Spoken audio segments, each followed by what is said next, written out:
Well, good morning, welcome back to the trail. Day 3 and the final day. So, as much as I keep saying to myself, you know what, I'm going to enjoy a lie in and hang around the camp, have a brew, breakfast, just never happens. As soon as I wake up, I mean I let in a little bit longer than usual because I know we only have 12 miles today, but I just led there thinking I want to be going. So a little routine was starting to form. I'll see if it carries on the next trip, but I'll put my headphones on, get the Bible reading going while I'm making a brew and then breaking camp, and then we'll do same again later on the trail. We'll have breakfast, a bit of peace and quiet. So really good night's sleep again. A little bit achy from shoulders injury wise, a little bit of hiker rash. The ankles turned out great, so that's answered prayer. Still tender, but it's definitely not a problem. I had to get up at midnight and the toilet block was right at the other end. Crunching along on gravel, and some woman asked me if I was alright, pointing me in the right direction. And then she said there's one at the other end, so this morning I had a look and yeah, there's one at the other end, but maybe a little bit nearer than the other one. Who knows? I wasn't going to go exploring in the middle of the night, because you think, well, just pee near your tent, but why? The whole area was floodlit. As soon as I stuck my head out of my tent, it was like being spotted at a POW camp. I'm like, I ain't doing that. So that was the only interruption, and then went straight back to sleep. Really warm, really comfortable night's sleep. And then woke up at 5 to my alarm, and then reset it. Had another hour to break camp, refilled my water, and here we are on the trail again. So we're just leaving Wyre campsite. Everyone's up fishing already, so we're ahead on this 12 miles up to Abbeystead, where we're going to do a circular, and that ends the trip, and I'll get picked up near the church hall. I'm ready for home simply because I stink. Something to think about in future, and yeah, ready to get back to normal, plan the next trip.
So leaving the fishery, we headed through Dolphin Home, which was a little tiny village hamlet. Again, no shop. And then some road walking up the I'll do some research. Wagon Road, I knew it had a special name. Up the Wagon Road to this, I'm going to call it a horse farm, because I can't remember what on earth you would call it. Let's just call it a horse farm. But guys, the fells we saw from a distance, we are now amongst. So we're heading into the Bowland Fells. We're at the feet of the Bowland Fells. Familiar turf for anyone who watches the videos, but we've got blue sky over there. The rain clouds look like they're moving on, but it has given cloudy for the rest of the day, so we'll see how we get on. This bit's familiar. I do remember coming through this horse farm. So we're going to have a lot more elevation today. We've had it easy for 2 days. We're going to do a bit of hill climbing, but 12 miles, I think. Once we clear the horses, we might look and have a brew and some breakfast.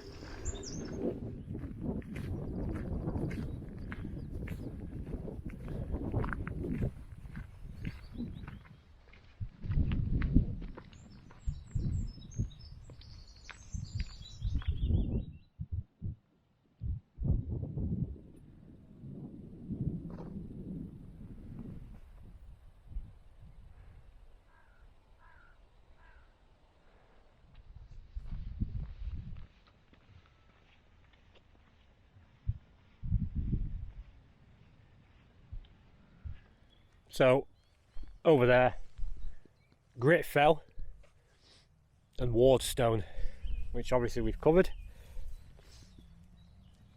All the blue skies seem to be over there. They need to come this way a little bit. And then, because we're a bit higher up now, that way, we're looking towards our usual Morecambe Bay. But yeah, the weather's obviously overcast for most of the day. I don't think that's changed unless the sun comes out, but there's a cold breeze, so I've kept my jacket on. And again, not much of this I remember except the horsey farm, technical term, but hey ho. So back to last night, it was kind of weird, and I said that at the time. I arrived, and the woman, I mean, a great staff, Wyre side, campsite, fishery, great staff, helpful staff. But I kind of arrived, they sorted me out with my pitch, walked a long way to get to the pitch, but at least it was secluded, it was quiet. And then came back, once I'd got I do need to change that shirt, that was a nasty looking shirt. We call them the elven garments, after when the fellowship gets to Rivendell and they all change into these elven clothing that obviously must have been given them, so they're not wearing the stinky travelling clothes like I am now. So yeah, I got changed, went to the pub, and I know I've said this before, I really do, guys, you need to keep me accountable. I need to stop drinking beer. I don't want to drink beer. Should have just had a Diet Coke. No, it annoys me because it makes me tired. So I planned to do the socials when I got back to the tent. Hang on while I swap hands. I'm going to buy a new mic that's not this thing. There's the dead cat. I need sort of 2 hands to do this. There we go. Are we good? Yeah. Sorry about that. I got a mic that's going to stick straight on the side and just point at me. Less effort. So yeah, I had the beer. I mean, the food, for a weary traveller, any food's going to be good food, so my opinion don't count really. It wasn't as good as the grapes, obviously, but it was good, hearty fare, and it was reasonably fresh, so yeah, I enjoyed that. It took me a while to figure out that these are all caravans that live there permanently. These are fixed caravans. So obviously the same people are going to keep coming over and over again, aren't they? So they all know each other, a lot of banter, a lot of shouting and bawling, and then I walk in and I'm the stranger. So, and it's very strange now because there's not much of a obvious hiking sort of community to these people, that when they see someone with a backpack, they don't automatically think, oh, guy travelling, guy hiking. It's kind of an oddity to them. So there was all that going on. I was tired, and so the mood, my morale vanished, and I kind of went straight to bed. Didn't do anything. I mean, I'm glad of the rest, but apart from that waking up in the middle of the night once, I slept the whole thing. So socials didn't get done. I wanted to pray, but didn't get a chance to. I fell asleep. But overall, campsite, wouldn't stop there again. It's a bit too much of a community for me, so if you're an outsider, you're kind of wondering what the heck's going on, but can't fault it. I mean, it'd be great if I was part of that little community. It'd be great to have somewhere where you could go and just jump in your caravan and enjoy a bit of fellowship, a bit of friendship. Wolf fell, Grit fell. Did I say wolf fell? Look at me, I need breakfast, I need coffee. Wardstone to the right, Grit fell to the left. One of them turnstiles, cram myself in. Wouldn't be able to do this with a Kelty. Yeah. Could make them a little bit bigger.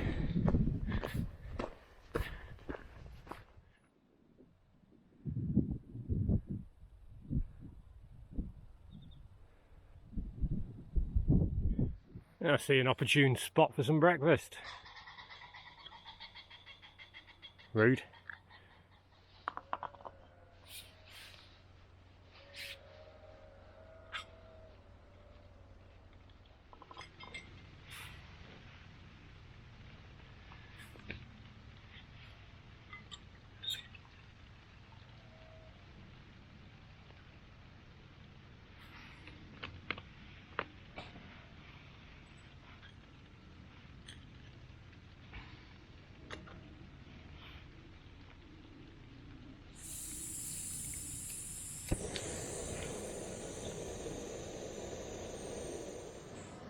Today's offering scrambled eggs. So all the veg. Potatoes, onions, carrots. Really? Oh well. I'd put a bonus item in. Whoa! Goes well with my brew, that. There we go. Brew in hand. The problem I'm having with these meals is that I've done what it said. Filled it up. Sealed it. I'll leave it for a bit. But even by the time you've done that, there's still like a really crunchy texture to it. It's not really softening up with the water. I picked a spot near some water where there's midges. So it's not winning over for me at the minute. I'll keep trying them. Obviously I've got pasta carbonara left, but short of, you know, filling the bag with water, I don't know what else you can do. Oh well, it's better than nothing. And this one looks quite nice to be. Well, it doesn't look quite nice. It looks like vomit. But it tastes quite nice. Onions, potatoes, a bit like bubble and squeak, really. Now the bugs have realised I've arrived. Yeah, like I said, does not look appealing whatsoever, but smells fantastic. 450 calories. The immortal words of Tolkien. What do midges eat when they haven't got hobbits to eat? There we go. You're all pulling your faces, I can see it.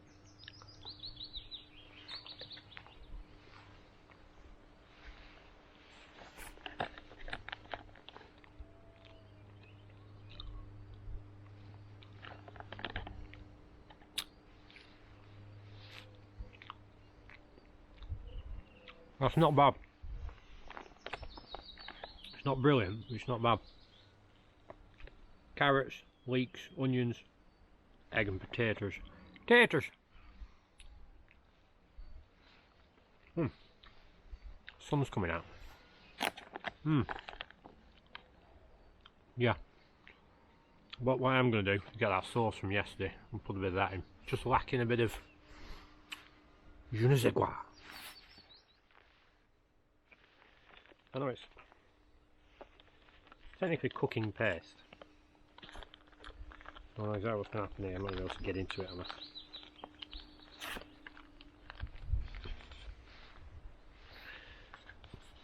Pretty much blunt anyway. Go. Ooh, smells quite nice. The thing with it being a paste is it's concentrated, so I won't need a lot. Put a dollop of that in there. A bit of a mash up. Always be careful doing this because you could have just ruined your entire meal.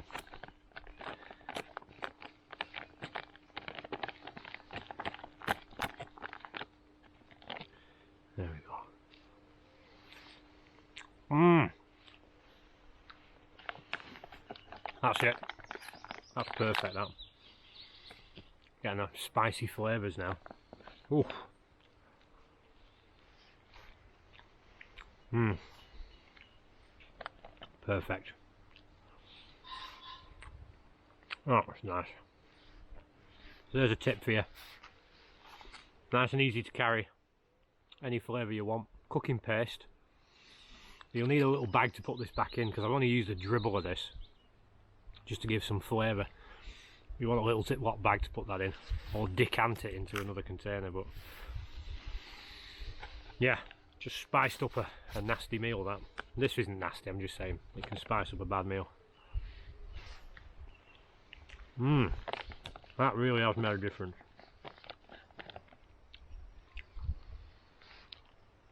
Mmm.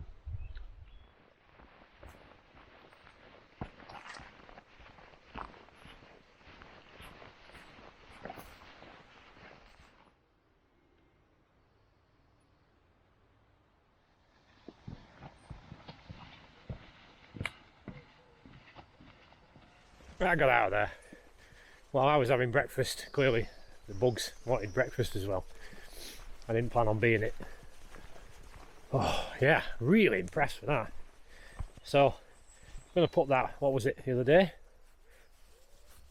Chili con carne. I'm going to drop that mousse at the top, followed by scrambled eggs. So I'll be getting the mousse and the eggs again. And if I'd have had that cooking paste just to spice up the chili con carne, that might have been better. So yeah, Pilgrim recommends you bring some flavourings, some seasonings to spice up those meals, because on their own they're just a bit bland. So I suppose they're not going to put spices in, are they? They're going to want their product to be appealing to everybody. So put some paste in. I'm trying to think of a container to put it in there. A little Ziploc bag would do. Be very handy, very lightweight as well. Anyway, we are plodding on towards to Abbeystead, where we're going to begin our loop. But we're in the fells, we're in the woodlands. It's beautiful, it's gorgeous. I do remember this bit from when I did a small section of it. Abbeystead Reservoir's coming up next, but we've got a bit of dog legging to do through some smaller areas. So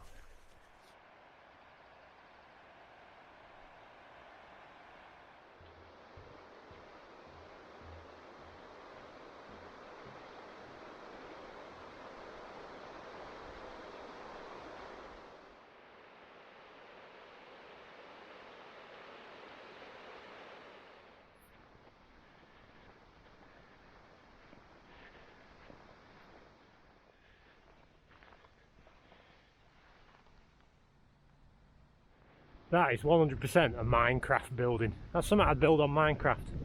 No thought gone into it whatsoever. So obviously it's all to do with the reservoir, which you can hear thundering away down there. Right, so we're at the turning point now. This is the official sort of beginning and end of the loop. See, we've got a sign going that way and a sign going that way. We're at the bottom of Abbeystead Reservoir, sort of its western, southwestern part. So your options are to go clockwise. You'll hit Abbeystead Village first, make the loop, come all the way back here. What I'm going to do, because I've done this route before, I'm not you know, what would you call it, hardcore on keeping to the route. Doesn't bother me to miss a bit. What I'm going to do is going to go anti-clockwise. I'm going to go all the way around and end at Abbeystead Village, which means all I would miss is the bit from the village back down here, which is a bit of road walking. So you don't need to see that, but if you are a hardcore kind of person who wants to do the literally foot for foot the entire trail, you're going to have to loop round, come all the way and back down here, and then you would go back up to Abbeystead Village. If I have the time at the end, maybe I will, just to give you an idea of what it looks like. But I'm going to see how I feel. We've got quite a lot of work to do, so we're going to go see the best part of the reservoir, which is on its south side. You get the best view of the basin, and then we'll take it from there, guys. All right with that? Yeah, thought you would be. Right, let's go.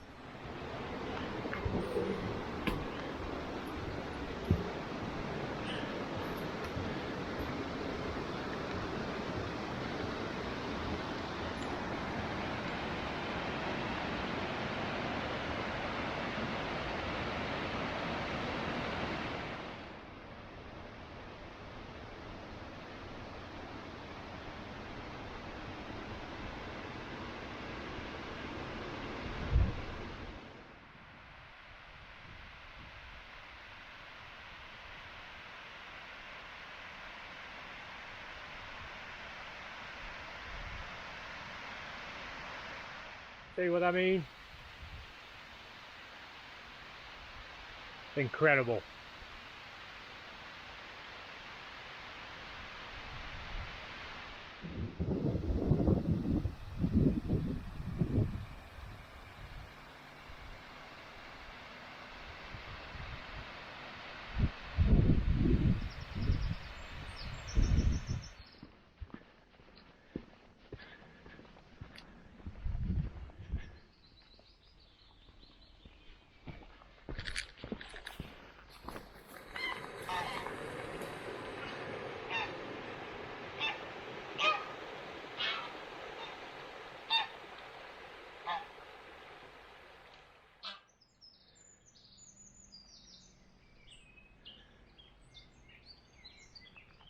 So now we break off just before Stoops Bridge, and we're going to head on that anti-clockwise bit. Obviously it was all anti-clockwise, but Stoops Bridge is sort of an intersection point, a bit like the first one. Literally over there where I'm pointing is where we will be walking back, and then that would then road walk to the start point where we, you know, with the gate before the reservoir. So we're going to take that anti-clockwise path this way and begin our sort of the main loop, if you can call it that. I need to stop saying gate over there. Sheep up ahead. I remember this bit. And yeah, we've got some elevation, 800 feet. We started at 168, but obviously we've been slowly climbing, so it won't be quite that. But obviously we're going to where the actual source of the River Wyre is, which is up on the side of the fell. So a bit of climbing, should be fine. I don't think this will take us very long, but that's famous last words. I'd just shot a piece of video where I'd made a mistake, so I thought I'd reshoot, and I literally said I've not seen anyone this morning, and it's past 10 o'clock. Lo and behold, first person I saw back there on the road. So yeah, there you go. On we press.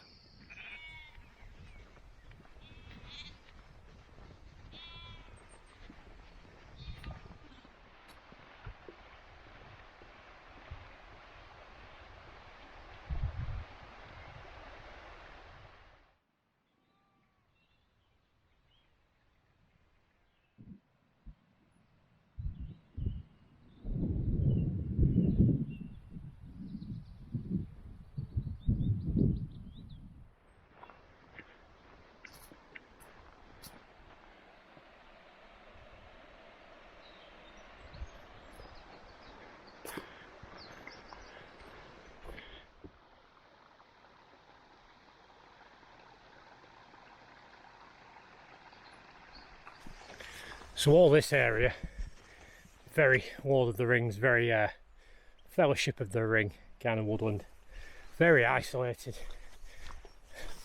You don't expect to see anyone here, and it's just plodding.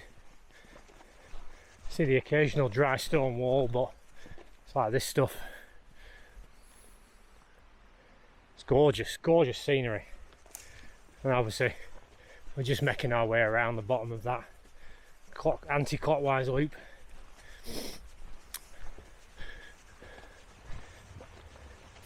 Oh, a bridge. Yeah, No phone service out here either, just be careful. Noticed this for a while now, I've had almost no signal, got no service. Not surprised though, it's absolutely gorgeous.